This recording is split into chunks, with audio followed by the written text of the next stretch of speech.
this is for the Vice President as well, this administration has been very, very focused on tackling corruption. All of the money over the past year that you have seized from corrupt individuals, where is it going? If you look in the 2016 budget, we have a line in that budget, 350 billion is what we expected to recover. So it's actually a line in our budget, you know. So we really have provided for it. 350 billion naira. Yes, is what we expect. You know, that's what's in the budget, you know.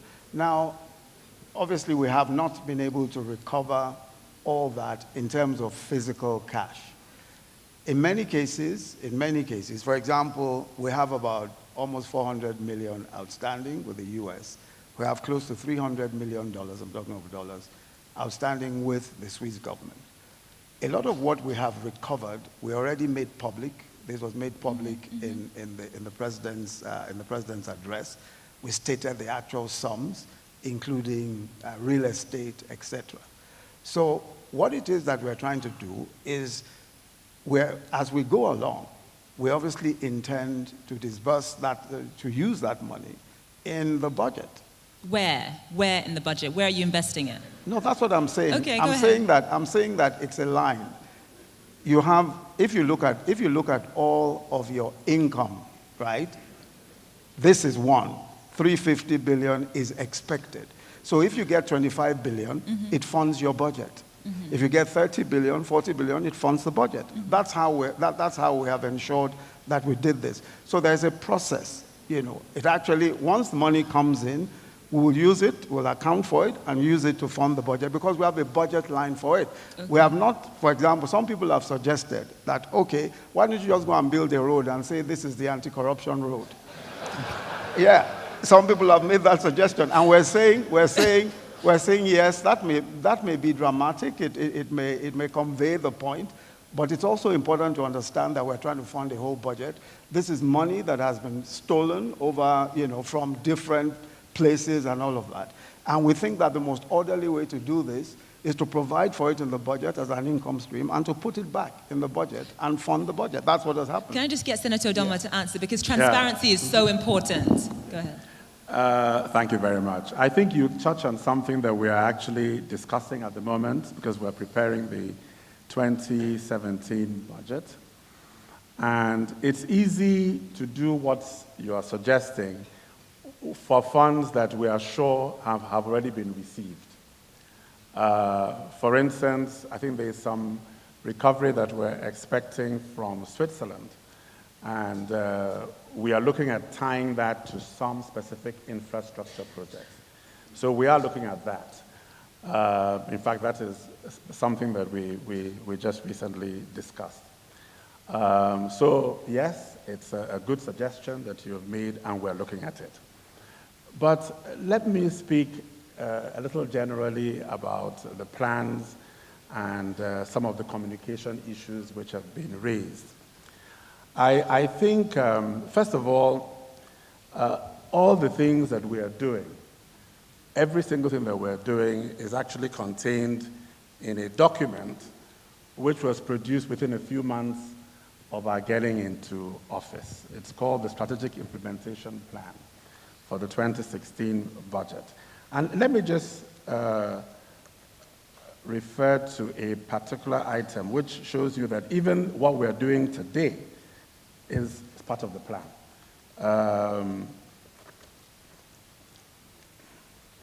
Now it says here, number 15, implement the National Industrial Revolution Plan, which is what the Minister of Investment was talking about, and launch Made in Nigeria campaign.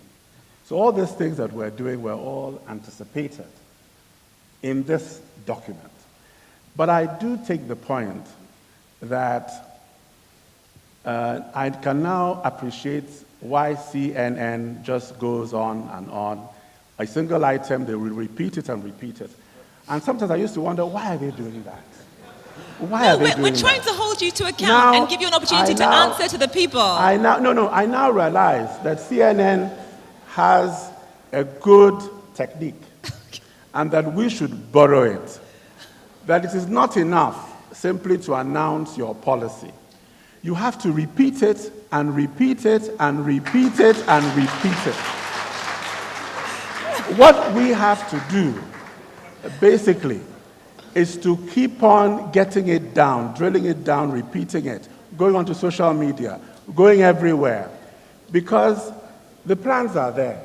And in terms of the more comprehensive plan, I will refer to again in this document, which we have distributed, and this was issued in April 2016. It was issued before the recession.